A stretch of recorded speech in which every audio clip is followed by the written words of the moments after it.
पार्वती प्रियपुत्राय पूर्वा सन्ध्या प्रवर्तते। उत्तिष्ठ गजराज्यस्य कर्तव्यं लोकपालनम्। उत्तिष्ठोत्तिष्ठ विघ्नेश उत्तिष्ठ गणनायक। उत्तिष्ठ गिरिजापुत्रा जगतां मङ्गलं कुरु। श्रीकाणिपाकवरसिद्धिविनायकत्वं प्रीत्याद्य जागृहि कुरु प्रियमङ्गलानि। त्रैलोक्यरक्षणकराणि महोज्ज्वलानि। श्रीमद्विनायक विभो तव सुप्रभातम्। श्रीमद्विहारपुरवास शिवात्मजात कूपोद्भवाद्भुतविलास स्वयंभूमूर्ते। श्रीदेव शङ्खलिखिताश्रितपादपद्म। श्रीमद्विनायक विभो तव सुप्रभातम्। श्रीनारिकेळवनशोभितपुष्टिगात्र क्षीराभिषिक्त शुभविग्रह तत्त्वमूर्ते। दिव्याङ्गमूषिकसुवाहनमोदरूप श्रीमद्विनायक विभो तव सुप्रभातम्। श्रीकाणिपाकवरभूतलवासतुष्ट हे आदिपूज्य अरुणारुणभानुतेज। प्राचीदिशाम्बरमिदं रविकान्तिनिष्ठं श्रीमद्विनायक विभो तव सुप्रभातम्। श्रीबाहुदा शुभतरङ्गसुबाहुदत्त सुस्निग्धशीतलकणानपि सङ्गृहीत्य प्रभातवायुरिहयास्यति सेवनाय श्रीमद्विनायक विभो तव सुप्रभातम्। गौरीकराम्बुजसुलालित दिव्यवक्त्र श्रीकण्ठमानसमुदाकरमोदरूप कैलासशैलशिखरस्थित बालभानो श्रीमद्गणेश्वर विभो तव सुप्रभातम्। दूर्वाङ्कुराणि जलजानि सुपुष्पकाणि बिल्वानि पूजनविधौ च सुसज्जितानि। नित्यार्चनोत्सुकमदोत्कटवारणास्य श्रीमद्गणेश्वर विभो तव सुप्रभातम्। हृत्कूपमध्य समुपस्थितचित्स्वरूप कूटस्थतत्त्वमिदमेव हि बोधनेन त्वामत्र भासि विदधासि समस्तशोभान् श्रीमद्गणेश्वर विभो तव सुप्रभातम्। श्रीमुद्गलाख्यमुनिसन्नुत सच्चरित्र वासिष्ठगृत्समदमुख्य ऋषीश्वरीत्या वेदोक्तदेवगणमन्त्रगणादिनाथ श्रीमद्गणेश्वर विभो तव सुप्रभातम्। ऋग्वेदकीर्तितगणाधिपज्येष्ठराज त्वं ब्रह्मणस्पतिरिति प्रकटीकृतोऽसि। आधर्वशीर्षमनुमन्त्रित दिव्यमूर्ते श्रीमद्गणेश्वर विभो तव सुप्रभातम्। ब्रह्मादिदेव परिकीर्तित वेदपाठाः त्वच्छूर्पकर्णकुहरौ प्रविशन्ति देवाः। श्रुत्याधुनैव परिपालय धर्मसङ्घान् श्रीवल्लभेश भगवन् तव सुप्रभातम्। हेरम्बलम्ब जठराद्भुत दिव्यगात्र प्रारम्भपूजनमिदं दयया गृहीत्वा सर्वाशुभानि परिनाशय सर्वपुत्र श्रीवल्लभेश भगवन् तव सुप्रभातम्। भानुदयेन न हि दृश्यति चन्द्रबिम्बं त्वत्फालदेश शशिरेव विभाति नित्यं। सत्यस्वरूप निगमागमसन्नुताङ्घ्रे श्रीवल्लभेश भगवन् तव सुप्रभातम्। कालाग्निरुद्रसुतकालनियामकत्वं कालानुकूलफलदोऽसि कलामयोऽसि। कल्याणकारक कलाधर शेखरोऽसि श्रीवल्लभेश भगवन् तव सुप्रभातम्। उग्रस्वरूप रिपुनाशक उग्रपुत्र सौम्योऽसि सोमविनुतोऽसि प्रशान्तरूप। सर्वेश सर्वफलकारक सर्वमूर्ते श्रीवल्लभेश भगवन् तव सुप्रभातम्। दारिद्र्य दुःख भयभञ्जन दक्ष स्वामिन् तारुण्य विग्रह धनादिफलप्रदायिन् लावण्य मंजुल कलान्वित रञ्जितास्य हे विघ्ननाथ भगवन् तव सुप्रभातम्। गम्भीजतुष्ट गणराज गकार पूज्य गान्धर्वगान परिवर्तित नादमूर्ते गाङ्गेय गण्य गणिताधिक कलास्वरूप श्रीमद्विनायक विभो तव सुप्रभातम्। मूलादिचक्र निलयोच्युत योगमूर्ते त्वामादिदेवमनुचिन्त्य तरन्ति भक्ताः रागादिदोषपरिहारकवेदवेद्या हे विघ्ननाथ भगवन् तव सुप्रभातम्। लक्ष्म्यादिशक्तियुतशक्तिगणेश्वरोऽसि दिव्याक्षरोऽसि शुभमन्त्रविराजितोऽसि तन्त्रादिभिर्नुतनतेष्टतवल्लभेश हे विघ्ननाथ भगवन् तव सुप्रभातम्। नागोपवीतधरनाथ विनोदचित्त नागास्य नाशितमहाघनतानुरक्त आनन्दतुन्दिलतनो बहिरान्तरस्थ हे विघ्ननाथ भगवन् तव सुप्रभातम्।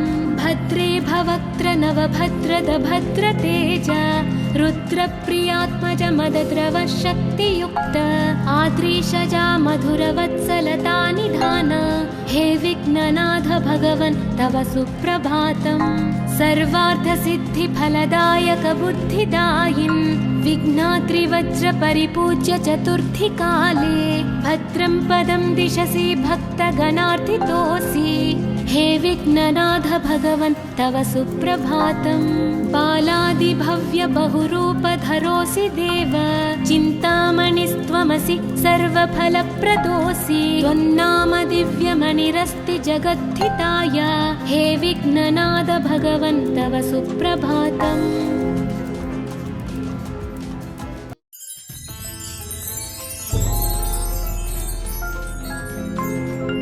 पार्वती प्रियपुत्राय पूर्वा सन्ध्या प्रवर्तते उत्तिष्ठ गजराज्यास्य कर्तव्यं लोकपालनम्। उत्तिष्ठोत्तिष्ठ विघ्नेश उत्तिष्ठ गणनायक उत्तिष्ठ गिरिजापुत्रा जगतां मङ्गलं कुरु। श्रीकाणिपाकवरसिद्धिविनायकत्वं प्रीत्याद्यजागृहि कुरु प्रियमङ्गलानि त्रैलोक्यरक्षणकराणि महोज्ज्वलानि श्रीमद्विनायक विभो तव सुप्रभातम्। श्रीमद्विहारपुरवास शिवात्मजात कूपोद्भवाद्भुतविलास स्वयंभुमूर्ते श्रीदेव शङ्खलिखिताश्रितपादपद्म श्रीमद्विनायक विभो तव सुप्रभातम्। श्रीनारिकेळवनशोभितपुष्टिगात्र क्षीराभिषिक्त शुभविग्रह तत्त्वमूर्ते दिव्याङ्गमूषिकसुवाहनमोदरूप श्रीमद्विनायक विभो तव सुप्रभातम्। श्रीकाणिपाकवरभूतलवासतुष्ट हे आदिपूज्य अरुणारुणभानुतेज प्राचीदिशाम्बरमिदं रविकान्तिनिष्ठं श्रीमद्विनायक विभो तव सुप्रभातम्। श्रीबाहुदा शुभतरङ्गसुबाहुदत्त सुस्निग्धशीतलकणानपि सङ्गृहीत्य प्रभातवायुरिहयास्यति सेवनाय श्रीमद्विनायक विभो तव सुप्रभातम्। गौरीकराम्बुजसुलालितदिव्यवक्त्र श्रीकण्ठमानसमुदाकरमोदरूप कैलासशैलशिखरस्थितबालभानो श्रीमद्गणेश्वर विभो तव सुप्रभातम्। दूर्वाङ्कुराणि जलजानि सुपुष्पकाणि बिल्वानि पूजनविधौ च सुसज्जितानि नित्यार्चनोत्सुकमदोत्कटवारणास्य श्रीमद्गणेश्वर विभो तव सुप्रभातम्। हृत्कूपमध्यसमुपस्थितचित्स्वरूप कूटस्थतत्त्वमिदमेव हि बोधनेन त्वामत्र भासि विदधासि समस्तशोभान् श्रीमद्गणेश्वर विभो तव सुप्रभातम्। श्रीमुद्गलाख्यमुनिसन्नुतसच्चरित्र वासिष्ठकृत्समदमुख्य ऋषीश्वरीत्या वेदोक्तदेवगणमन्त्रगणादिनाथ श्रीमद्गणेश्वर विभो तव सुप्रभातम्। ऋग्वेदकीर्तितगणाधिपज्येष्ठराज त्वं ब्रह्मणस्पतिरिति प्रकटीकृतोऽसि आधर्वशीर्षमनुमन्त्रितदिव्यमूर्ते श्रीमद्गणेश्वर विभो तव सुप्रभातम्। ब्रह्मादिदेव परिकीर्तितवेदपाठाः त्वच्छूर्पकर्णकुहरौ प्रविशन्ति देवाः श्रुत्याधुनैव परिपालय धर्मसङ्घान् श्रीवल्लभेश भगवन् तव सुप्रभातम्। हेरम्बलम्ब जठराद्भुतदिव्यगात्र प्रारम्भपूजनमिदं दयया गृहीत्वा सर्वाशुभानि परिनाशय सर्वपुत्र श्रीवल्लभेश भगवन् तव सुप्रभातम् भानुदयेन न हि दृश्यति चन्द्रबिम्बं त्वत्फालदेश शशिरेव विभाति नित्यं सत्यस्वरूप निगमागमसन्नुताङ्घ्रे श्रीवल्लभेश भगवन् तव सुप्रभातम् कालाग्निरुद्रसुतकालनियामकत्वं कालानुकूलफलदोऽसि कलामयोऽसि कल्याणकारक कलाधरशेखरोऽसि श्रीवल्लभेश भगवन् तव सुप्रभातम् उग्रस्वरूपरिपुनाशक उग्रपुत्र सौम्योऽसि सोमविनुतोऽसि प्रशान्तरूप सर्वेश सर्वफलकारक सर्वमूर्ते श्रीवल्लभेश भगवन् तव सुप्रभातम् दारिद्र्यदुःखभयभञ्जन दक्ष स्वामिन् तारुण्यविग्रहधनादिफलप्रदायिन् लावण्यमञ्जुलकलान्वितरञ्जितास्य हे विघ्ननाथ भगवन् तव सुप्रभातम् गम्भीजतुष्टगणराजगकार पूज्य गान्धर्वगानपरिवर्तितनादमूर्ते गाङ्गेयगण्यगणिताधिककलास्वरूप श्रीमद्विनायक विभो तव सुप्रभातम् मूलादिचक्रनिलयोच्युतयोगमूर्ते त्वामादिदेवमनुचिन्त्य तरन्ति भक्ताः रागादिदोषपरिहारक वेदवेद्या हे विघ्ननाथ भगवन् तव सुप्रभातम् लक्ष्म्यादिशक्तियुतशक्ति गणेश्वरोऽसि दिव्याक्षरोऽसि शुभमन्त्रविराजितोऽसि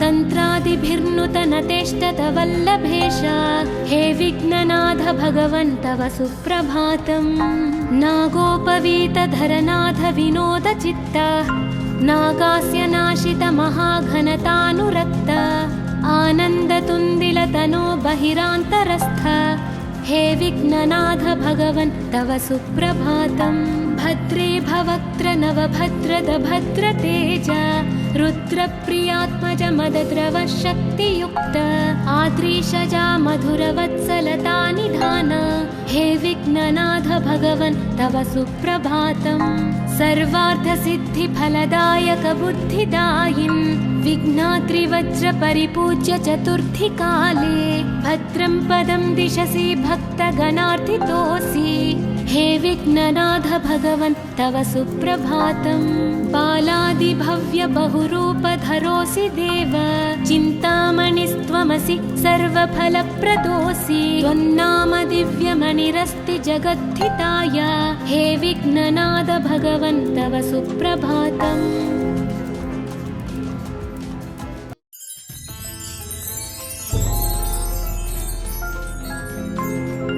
पार्वती प्रियपुत्राय पूर्वा सन्ध्या प्रवर्तते उत्तिष्ठ गजराज्यास्य कर्तव्यं लोकपालनम् उत्तिष्ठोत्तिष्ठ विघ्नेश उत्तिष्ठ गणनायक उत्तिष्ठ गिरिजापुत्रा जगतां मङ्गलं कुरु श्रीकाणिपाकवरसिद्धिविनायकत्वं प्रीत्याद्य जागृहि कुरु प्रियमङ्गलानि त्रैलोक्यरक्षणकराणि महोज्ज्वलानि श्रीमद्विनायक विभो तव सुप्रभातम् श्रीमद्विहारपुरवास शिवात्मजात कूपोद्भवाद्भुतविलास स्वयंभुमूर्ते श्रीदेव शङ्खलिखिताश्रितपादपद्मा श्रीमद्विनायक विभो तव सुप्रभातम् श्रीनारिकेळवनशोभितपुष्टिगात्र क्षीराभिषिक्त शुभविग्रह तत्त्वमूर्ते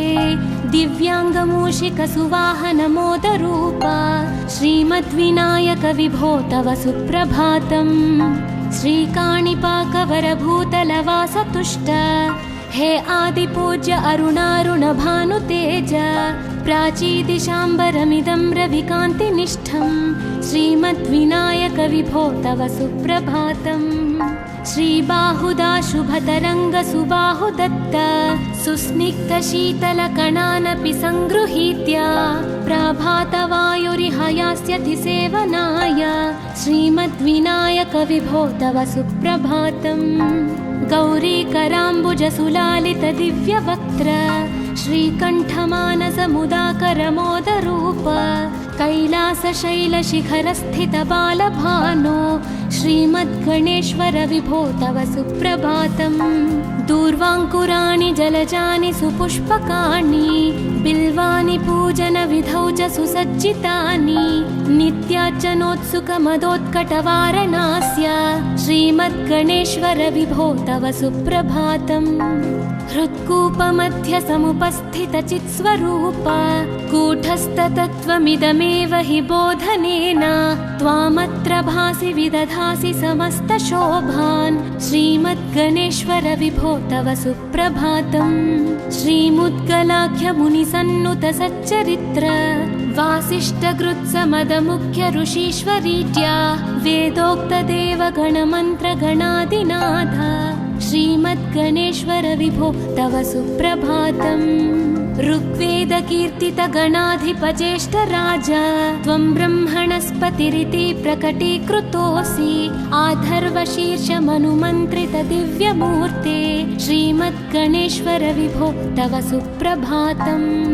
ब्रह्मादिदेव परिकीर्तितवेदपाठाः त्वच्छूर्पकर्णकुहरौ प्रविशन्ति देवाः श्रुत्याधुनैव परिपालय धर्मसङ्घान् श्रीवल्लभेश भगवन् तव सुप्रभातम्। हेरम्बलम्ब जठराद्भुत दिव्यगात्र प्रारम्भपूजनमिदं दयया गृहीत्वा सर्वाशुभानि परिनाशय सर्वपुत्र श्रीवल्लभेश भगवन् तव सुप्रभातम्। भानुदयेन न हि दृश्यति चन्द्रबिम्बं त्वत्फालदेश शशिरेव विभाति नित्यं सत्यस्वरूप निगमागमसन्नुताङ्घ्रे श्रीवल्लभेश भगवन् तव सुप्रभातम्। कालाग्निरुद्रसुतकालनियामकत्वं कालानुकूलफलदोऽसि कलामयोऽसि कल्याणकारक कलाधर शेखरोऽसि श्रीवल्लभेश भगवन् तव सुप्रभातम्। उग्रस्वरूप रिपुनाशक उग्रपुत्र सौम्योऽसि सोमविनुतोऽसि प्रशान्तरूप सर्वेश सर्वफलकारक सर्वमूर्ते श्रीवल्लभेश भगवन् तव सुप्रभातम्। दारिद्र्यदुःखभयभञ्जन दक्ष स्वामिन् तारुण्यविग्रह धनादिफलप्रदायिन् लावण्यमञ्जुलकलान्वितरञ्जितास्य हे विघ्ननाथ भगवन् तव सुप्रभातम्। गम्भीजतुष्टगणराज गकार पूज्य गान्धर्वगान परिवर्तितनादमूर्ते गाङ्गेय गण्य गणिताधिक कलास्वरूप श्रीमद्विनायक विभो तव सुप्रभातम्। मूलादिचक्र निलयोच्युत योगमूर्ते त्वामादिदेवमनुचिन्त्य तरन्ति भक्ताः रागादिदोष परिहारक वेदवेद्या हे विघ्ननाथ भगवन् तव सुप्रभातम्। लक्ष्म्यादिशक्तियुत शक्ति गणेश्वरोऽसि दिव्याक्षरोऽसि शुभमन्त्र विराजितोऽसि तन्त्रादिभिर्नुत नतेष्टत वल्लभेश हे विघ्ननाथ भगवन् तव सुप्रभातम्। नागोपवीतधरनाथ विनोद चित्त नागास्य नाशित महाघनतानुरक्त आनन्दतुन्दिलतनो बहिरान्तरस्थ हे विघ्ननाथ भगवन् तव सुप्रभातम्। भद्रे भवक्त्र नवभद्रद भद्रतेज रुद्रप्रियात्मज मदद्रव शक्तियुक्त आद्रीशजा मधुरवत्सलता निधान हे विघ्ननाथ भगवन् तव सुप्रभातम्। सर्वार्थसिद्धिफलदायक बुद्धिदायिन् विघ्नाद्रिवज्र परिपूज्य चतुर्थी काले भद्रं पदं दिशसि भक्तगणार्थितोऽसि हे विघ्ननाथ भगवन् तव सुप्रभातम्। बालादिभव्य बहुरूपधरोऽसि देव चिन्तामणिस्त्वमसि सर्वफलप्रदोऽसि त्वन्नाम दिव्यमणिरस्ति जगद्धिताय हे विघ्ननाथ भगवन् तव सुप्रभातम्।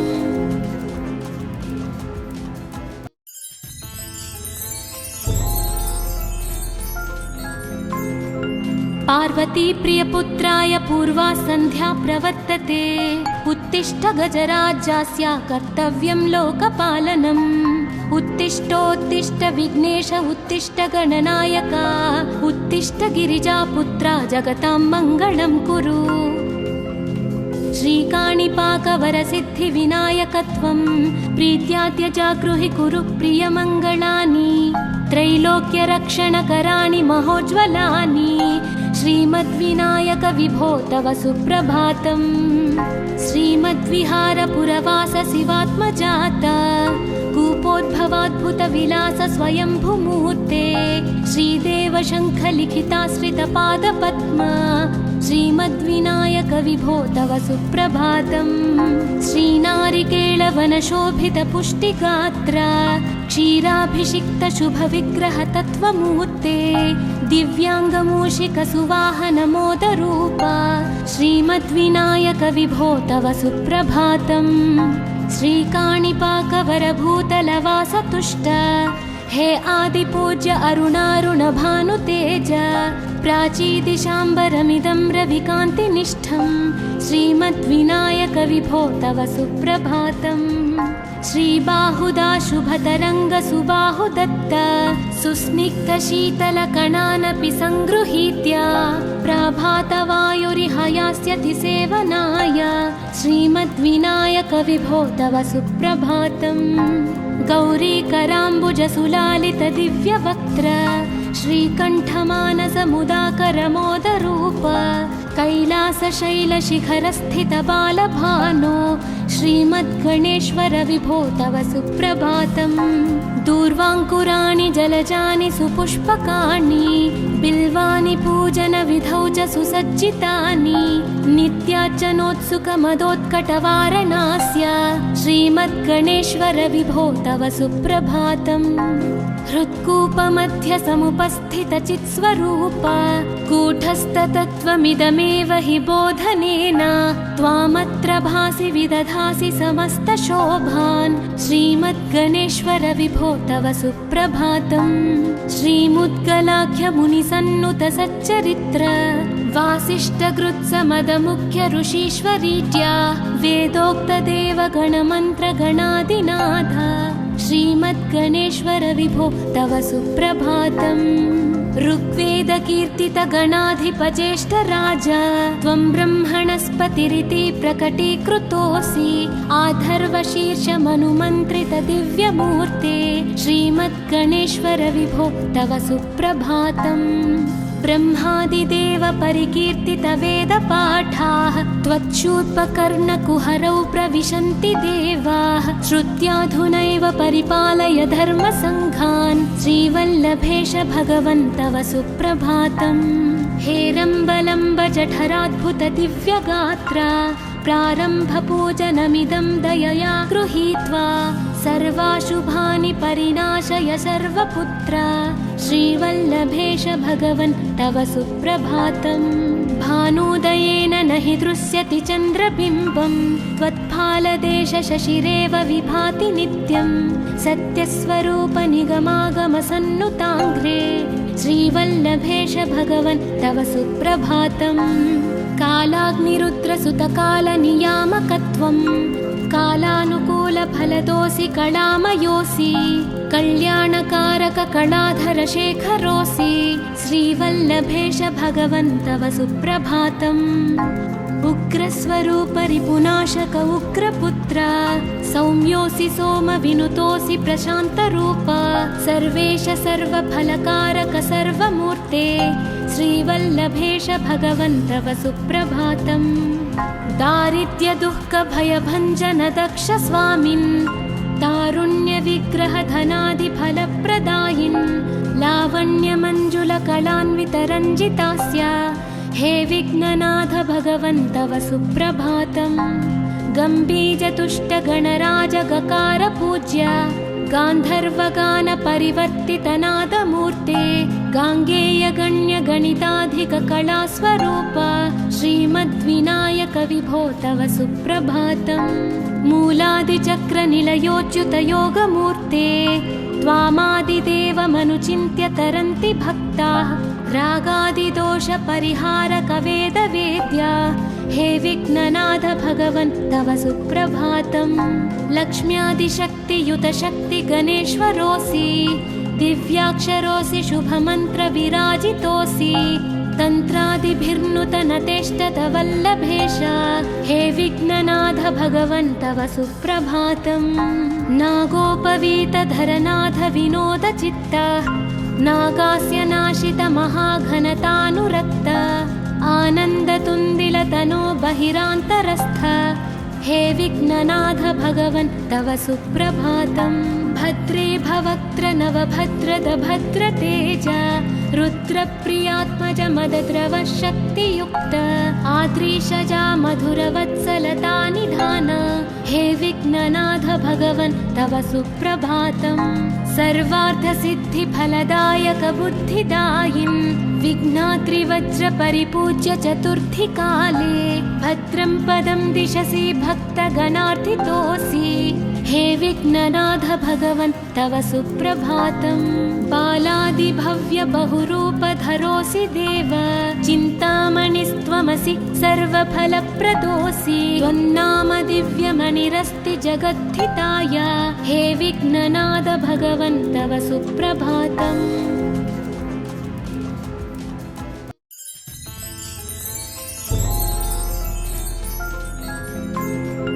पार्वती प्रियपुत्राय पूर्वा सन्ध्या प्रवर्तते उत्तिष्ठ गजराज्यास्य कर्तव्यं लोकपालनम् उत्तिष्ठोत्तिष्ठ विघ्नेश उत्तिष्ठ गणनायका उत्तिष्ठ गिरिजापुत्रा जगतां मङ्गलं कुरु श्रीकाणिपाकवरसिद्धिविनायकत्वं प्रीत्याद्य जागृहि कुरु प्रियमङ्गलानि त्रैलोक्यरक्षणकराणि महोज्ज्वलानि श्रीमद्विनायक विभो तव सुप्रभातम् श्रीमद्विहारपुरवास शिवात्मजाता कूपोद्भवाद्भुतविलास स्वयंभुमूर्ते श्रीदेव शङ्खलिखिताश्रितपादपद्मा श्रीमद्विनायक विभो तव सुप्रभातम् श्रीनारिकेळवनशोभितपुष्टिगात्र क्षीराभिषिक्तशुभविग्रहतत्त्वमूर्ते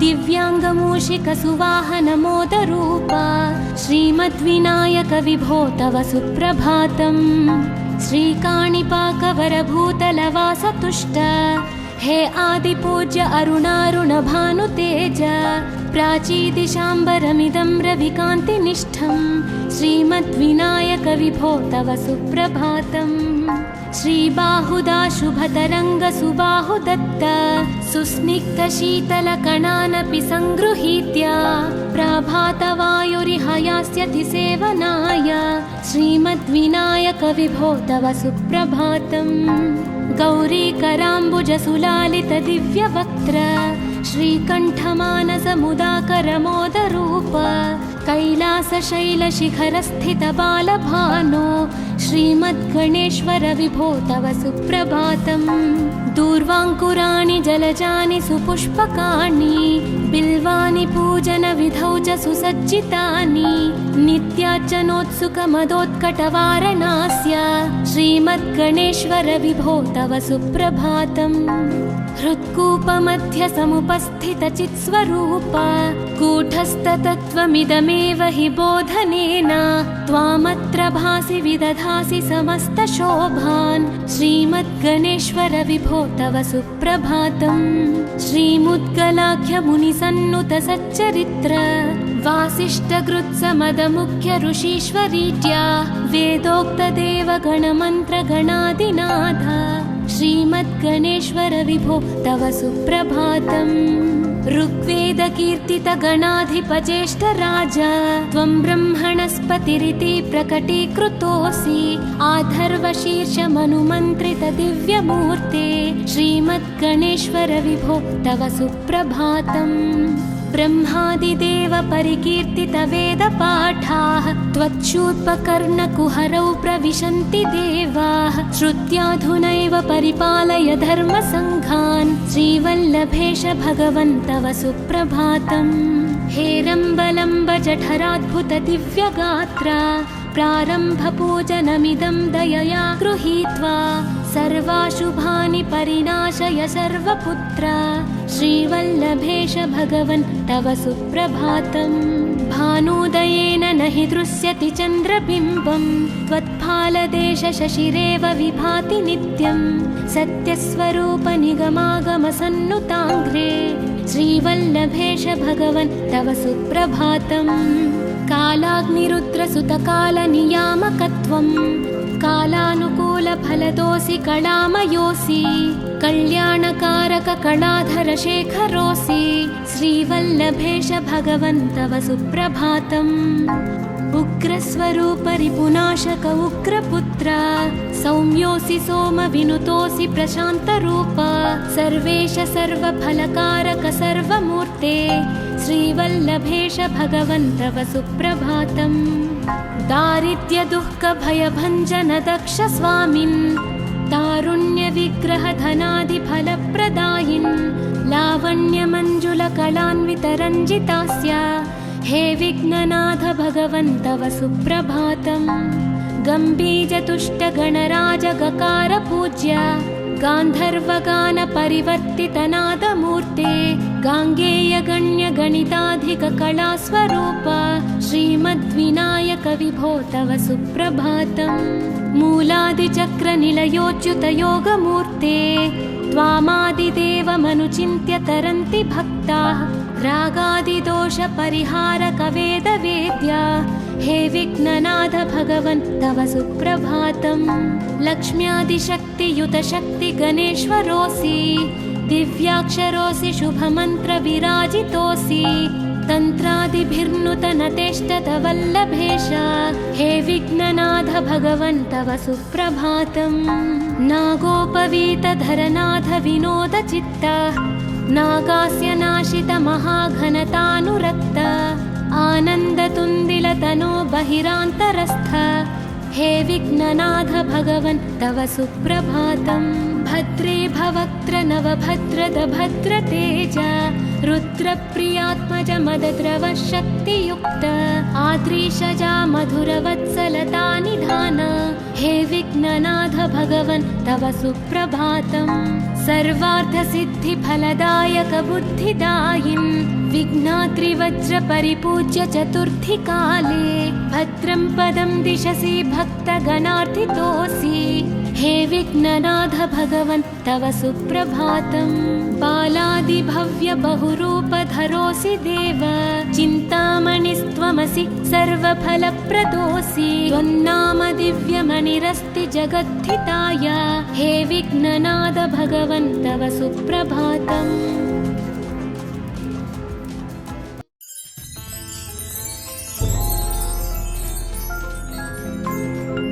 पार्वती प्रियपुत्राय पूर्वा सन्ध्या प्रवर्तते उत्तिष्ठ गजराज्यस्य कर्तव्यं लोकपालनम् उत्तिष्ठोत्तिष्ठ विघ्नेश उत्तिष्ठ गणनायक उत्तिष्ठ गिरिजापुत्रा जगतां मङ्गलं कुरु श्रीकाणिपाकवरसिद्धिविनायकत्वं प्रीत्याद्य जागृहि कुरु प्रियमङ्गलानि त्रैलोक्यरक्षणकराणि महोज्ज्वलानि श्रीमद्विनायक विभो तव सुप्रभातम् श्रीमद्विहारपुरवास शिवात्मजात कूपोद्भवाद्भुतविलास स्वयंभूमूर्ते श्रीदेव शङ्खलिखिताश्रितपादपद्मा श्रीमद्विनायक विभो तव सुप्रभातम् श्रीनारिकेळवनशोभितपुष्टिगात्र क्षीराभिषिक्त शुभविग्रह तत्त्वमूर्ते दिव्याङ्गमूषिक सुवाहन मोदरूप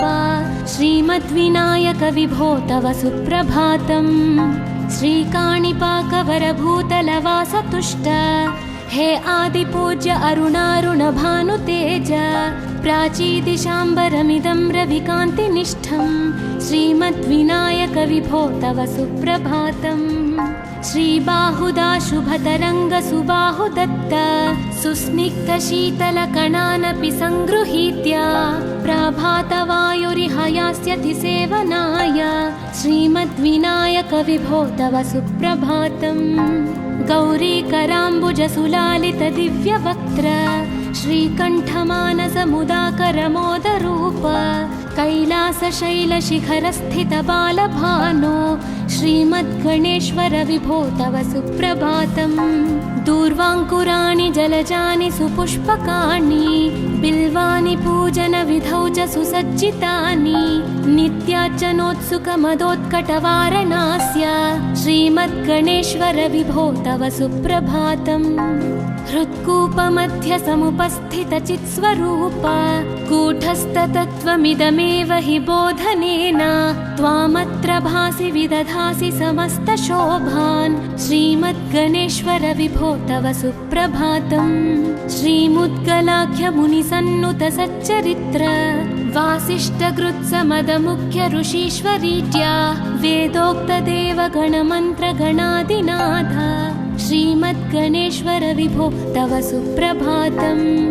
ऋग्वेदकीर्तितगणाधिपज्येष्ठराज त्वं ब्रह्मणस्पतिरिति प्रकटीकृतोऽसि आधर्वशीर्षमनुमन्त्रितदिव्यमूर्ते श्रीमद्गणेश्वर विभो तव सुप्रभातम्।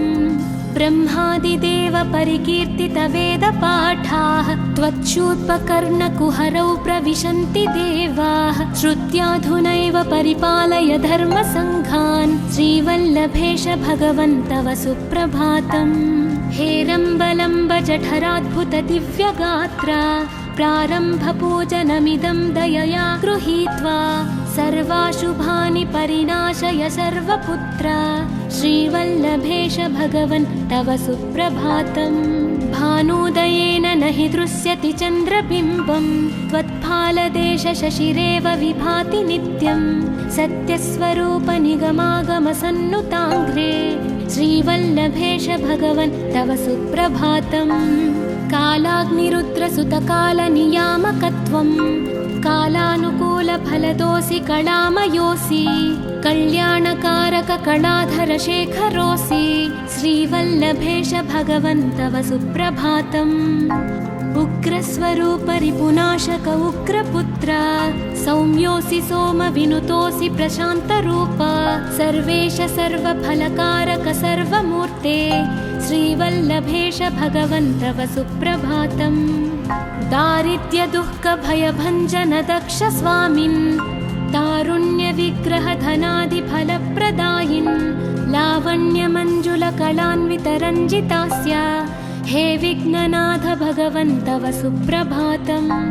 गम्भीरतुष्टगणराजगकार पूज्य गान्धर्वगानपरिवर्तितनादमूर्ते गाङ्गेयगण्यगणिताधिककलास्वरूप श्रीमद्विनायक विभो तव सुप्रभातम्।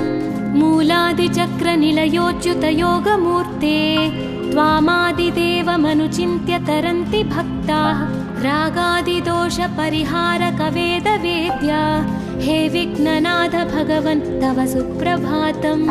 लक्ष्म्यादिशक्तियुतशक्तिगणेश्वरोऽसि दिव्याक्षरोऽसि शुभमन्त्रविराजितोऽसि तन्त्रादिभिर्नुतनतेष्टतवल्लभेश हे विघ्ननाथ भगवन् तव सुप्रभातम्। नागोपवीतधरनाथ विनोदचित्त नागास्य नाशित महाघनतानुरक्त आनन्दतुन्दिलतनो बहिरान्तरस्थ हे विघ्ननाथ भगवन् तव सुप्रभातम्। भद्रे भवक्त्र नवभद्रद भद्रतेज रुद्रप्रियात्मज मदद्रव शक्तियुक्त आद्रीशजा मधुरवत्सलता निधान हे विघ्ननाथ भगवन् तव सुप्रभातम्।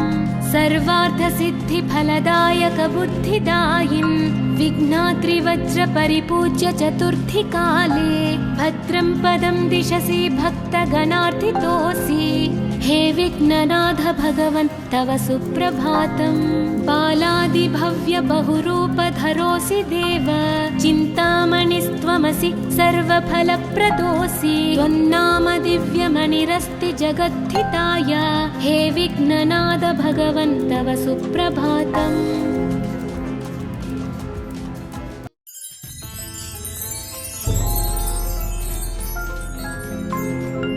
पार्वती प्रियपुत्राय पूर्वा सन्ध्या प्रवर्तते उत्तिष्ठ गजराज्यास्य कर्तव्यं लोकपालनम्। उत्तिष्ठोत्तिष्ठ विघ्नेश उत्तिष्ठ गणनायक उत्तिष्ठ गिरिजापुत्रा जगतां मङ्गलं कुरु। श्रीकाणिपाकवरसिद्धिविनायकत्वं प्रीत्याद्य जागृहि कुरु प्रियमङ्गलानि त्रैलोक्यरक्षणकराणि महोज्ज्वलानि श्रीमद्विनायक विभो तव सुप्रभातम्। श्रीमद्विहारपुरवास शिवात्मजात कूपोद्भवाद्भुतविलास स्वयंभुमूर्ते श्रीदेव शङ्खलिखिताश्रितपादपद्मा श्रीमद्विनायक विभो तव सुप्रभातम्। श्रीनारिकेळवनशोभितपुष्टिगात्र क्षीराभिषिक्त शुभविग्रह तत्त्वमूर्ते दिव्याङ्गमूषिकसुवाहनमोदरूप श्रीमद्विनायक विभो तव सुप्रभातम्। श्रीकाणिपाकवरभूतलवासतुष्ट हे आदिपूज्य अरुणारुणभानुतेज प्राचीदिशाम्बरमिदं रविकान्तिनिष्ठं श्रीमद्विनायक विभो तव सुप्रभातम्। श्रीबाहुदा शुभतरङ्गसुबाहुदत्त सुस्निग्धशीतलकणानपि सङ्गृहीत्य प्रभातवायुरिहयास्यति सेवनाय श्रीमद्विनायक विभो तव सुप्रभातम्। गौरीकराम्बुजसुलालितदिव्यवक्त्र श्रीकण्ठमानसमुदाकरमोदरूप कैलासशैलशिखरस्थितबालभानो श्रीमद्गणेश्वर विभो तव सुप्रभातम्। दूर्वाङ्कुराणि जलजानि सुपुष्पकाणि बिल्वानि पूजनविधौ च सुसज्जितानि नित्यार्चनोत्सुकमदोत्कटवारणास्य श्रीमद्गणेश्वर विभो तव सुप्रभातम्। हृत्कूपमध्यसमुपस्थितचित्स्वरूप कूटस्थतत्त्वमिदमेव हि बोधनेन त्वामत्र भासि विदधासि समस्तशोभान् श्रीमद्गणेश्वर विभो तव सुप्रभातम्। श्रीमुद्गलाख्यमुनिसन्नुतसच्चरित्र वासिष्ठकृत्समदमुख्य ऋषीश्वरीत्या वेदोक्तदेवगणमन्त्रगणादिनाथ श्रीमद्गणेश्वर विभो तव सुप्रभातम्। ऋग्वेदकीर्तितगणाधिपज्येष्ठराज त्वं ब्रह्मणस्पतिरिति प्रकटीकृतोऽसि आधर्वशीर्षमनुमन्त्रितदिव्यमूर्ते श्रीमद्गणेश्वर विभो तव सुप्रभातम्। ब्रह्मादिदेव परिकीर्तितवेदपाठाः त्वच्छूर्पकर्णकुहरौ प्रविशन्ति देवाः श्रुत्याधुनैव परिपालय धर्मसङ्घान् श्रीवल्लभेश भगवन् तव सुप्रभातम्। हेरम्बलम्ब जठराद्भुतदिव्यगात्र प्रारम्भपूजनमिदं दयया गृहीत्वा सर्वाशुभानि परिनाशय सर्वपुत्र श्रीवल्लभेश भगवन् तव सुप्रभातम्। भानुदयेन न हि दृश्यति चन्द्रबिम्बं त्वत्फालदेशशशिरेव विभाति नित्यं सत्यस्वरूप निगमागमसन्नुताङ्घ्रे श्रीवल्लभेश भगवन् तव सुप्रभातम्। कालाग्निरुद्रसुतकालनियामकत्वं कालानुकूलफलदोऽसि कलामयोऽसि कल्याणकारक कलाधरशेखरोऽसि श्रीवल्लभेश भगवन् तव सुप्रभातम्। उग्रस्वरूप रिपुनाशक उग्रपुत्र सौम्योऽसि सोमविनुतोऽसि प्रशान्तरूप सर्वेश सर्वफलकारक सर्वमूर्ते श्रीवल्लभेश भगवन् तव सुप्रभातम्। दारिद्र्यदुःखभयभञ्जन दक्ष स्वामिन् तारुण्यविग्रहधनादिफलप्रदायिन् लावण्यमञ्जुलकलान्वितरञ्जितास्य हे विघ्ननाथ भगवन् तव सुप्रभातम्। गम्भीजतुष्टगणराजगकार पूज्य गान्धर्वगानपरिवर्तितनादमूर्ते गाङ्गेयगण्यगणिताधिककलास्वरूप श्रीमद्विनायक विभो तव सुप्रभातम्। मूलादिचक्रनिलयोच्युतयोगमूर्ते त्वामादिदेवमनुचिन्त्य तरन्ति भक्ताः रागादिदोषपरिहारक वेदवेद्या हे विघ्ननाथ भगवन् तव सुप्रभातम्।